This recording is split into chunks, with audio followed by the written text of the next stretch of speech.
તમે મારા શિવજીને અતિશય પ્રિય છો, તમે મારા શિવજીના સ્વામી છો અને મારા શિવજી તમારા સ્વામી છે, હરિહર એક સ્વરૂપ છે. હું તમારી સાથે યુદ્ધ કરવા માંગતો નથી. તમે અહીં પ્રસ્થાન કરો. હું યુદ્ધ નથી કરવા માંગતો. ના હું તમને હરાવી શકું અને ના હું તમારી સાથે યુદ્ધ કર્યા વગર આગળ વધી શકું. તમે મને ધર્મ સંકટમાં નહીં નાખો. અને ત્યારે ભગવાન નારાયણ કહે છે, હે ભદ્ર, તમે તમારો ધર્મ કરો, હું મારું ધર્મ કરું છું. ધર્મ જેના પક્ષમાં હશે એનો વિજય થશે. અને વીરભદ્ર અને ભદ્રકાળીના ગૌરવની સાથે ભગવાન નારાયણની સેનાનું યુદ્ધ થયું છે. એ ગંગા ક્ષેત્રથી આગળ કૈલાસ સુધી આખી ભૂમિ સ્મશાન બની ગઈ છે. વીરભદ્રના ગૌરવ જેને મારે, માં ભદ્રકાળી અને એમની યોગીઓ પાછળ કપાળની અંદર રક્ત ભરી ભરીને પીએ છે. જે એમની સામે આવે એના શરીરનું ભક્ષણ કરે છે.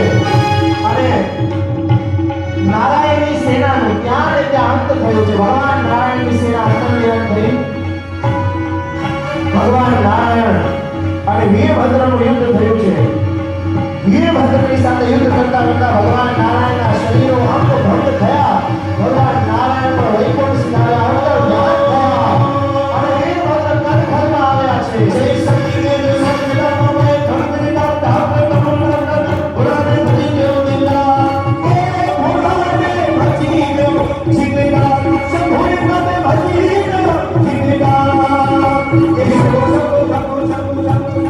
વીરભદ્રાએ જેવા કર્મ ક્ષેત્રની અંદર યોગ્ય સભાની અંદર પધાર્યા, ચારે બાજુ દ્રષ્ટિ કરી છે કે કોણ છે આ પાપી દેવતાઓ કે જ્યાં મારા સ્વામી શંકર નથી ત્યાં આવ્યા જ કઈ રીતે? જે રુદ્રનો ભાગ નથી ત્યાં તમે આ સભામાં શું કરવાની માટે આવ્યા હતા? ચારે બાજુ રુદ્રના ગણોએ આખું યોગ્ય સભા ઘેરી લીધી.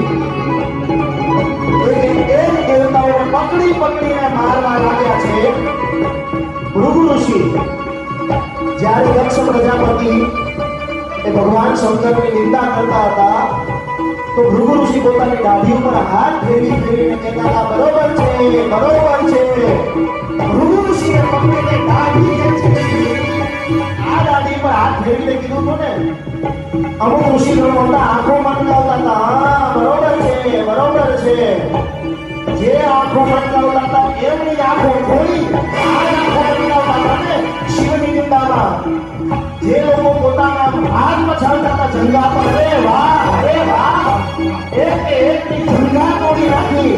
આ જંગા પર હાથ મચાવી શિવનિંદામાં જેટલા દેવતાઓ તાળીઓ પાડીને કે વાહ શિવનિંદાની અંદર એકના હાથ તોડી નાખ્યા.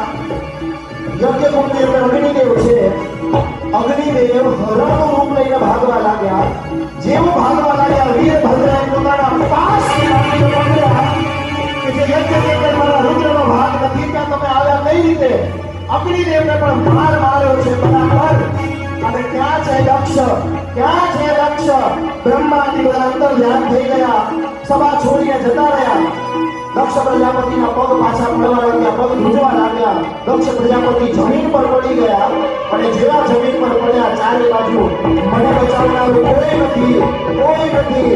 દક્ષ પ્રજાપતિ બોલ્યા, એ